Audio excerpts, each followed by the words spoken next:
Calathea Medallion is a perennial tropical plant that is native in Brazil.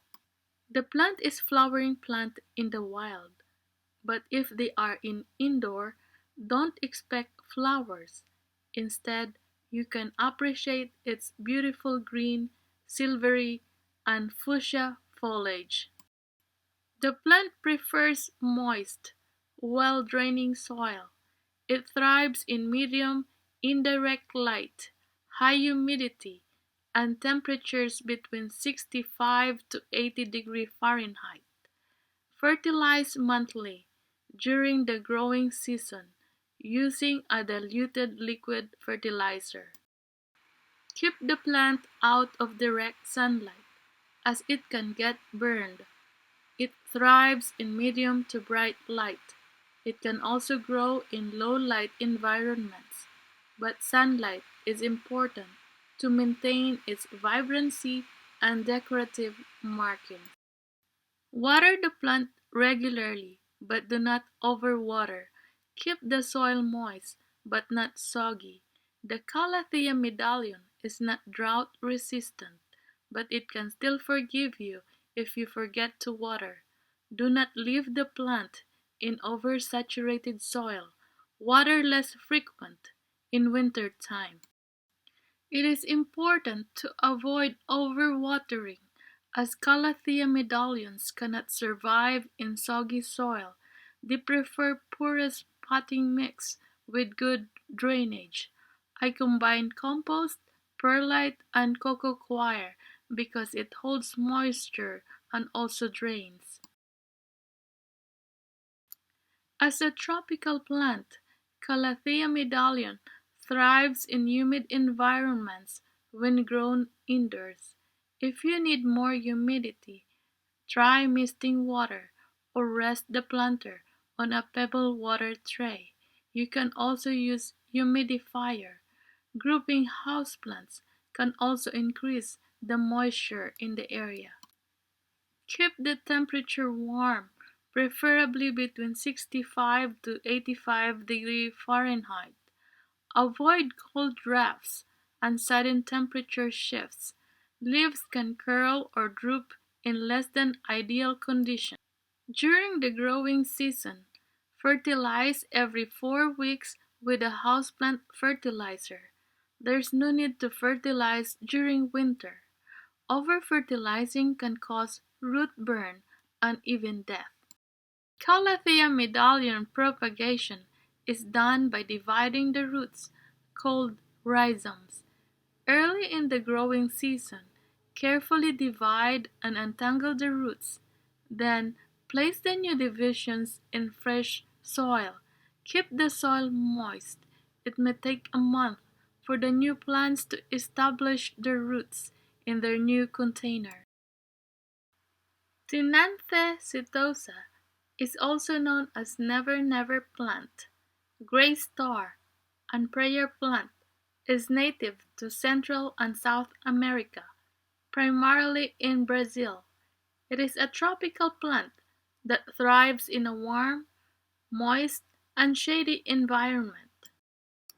Right balance of watering is vital for healthy foliage development.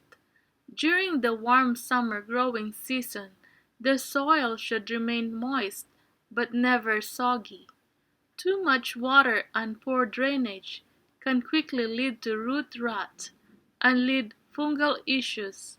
In winter time, make sure the water is at room temperature as overly cold water will cause problems.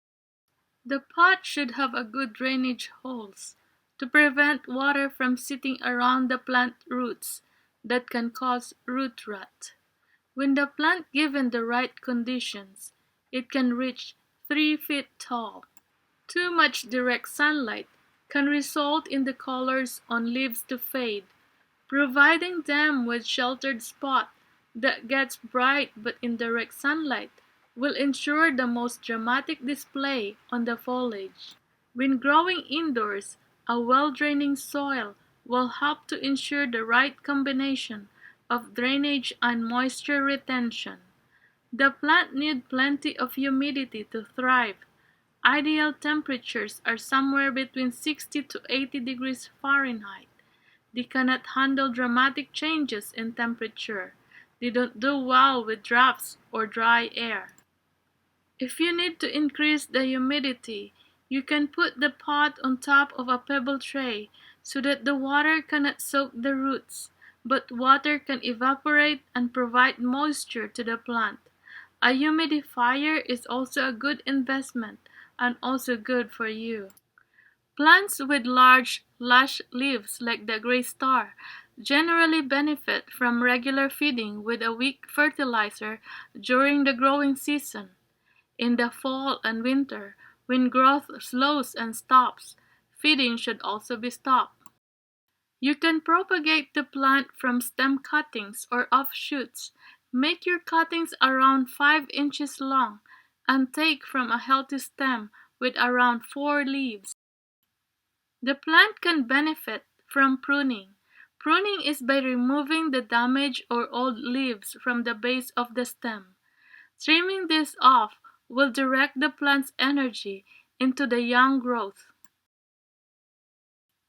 It is also a good idea to periodically wipe down the leaves with a damp cloth. Cleaning away the dust on the leaves will allow them to breathe fully and gives the leaves a brighter appearance. Calathea orbifolia, or also known as peacock plant, is native to tropical Americas, primarily Bolivia. The large and tough leaves are popular for holding small items. Sometimes they are used to wrap fish for transport in Brazil.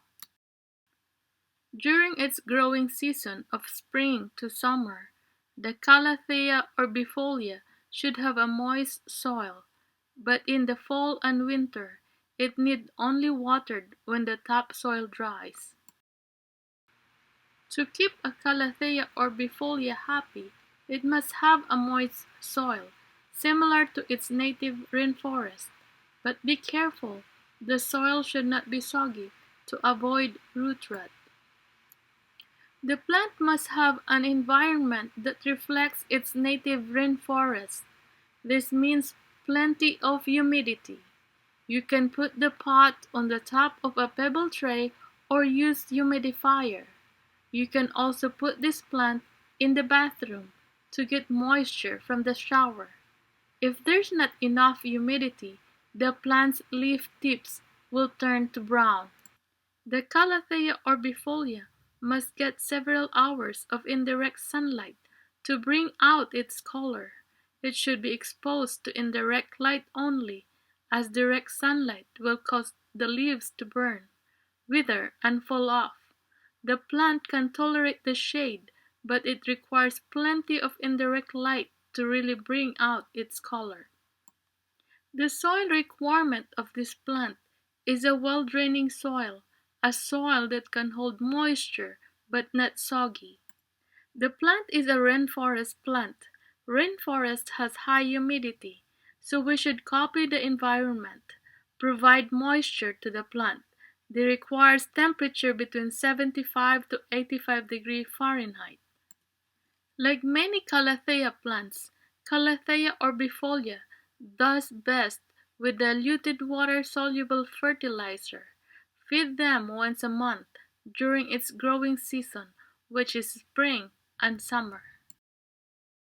The plant can be propagated by division. Gently separate the plant's roots and divide the plant, then replant them into the soil. Use the same mixture of soil in propagation, which should be a well-draining soil.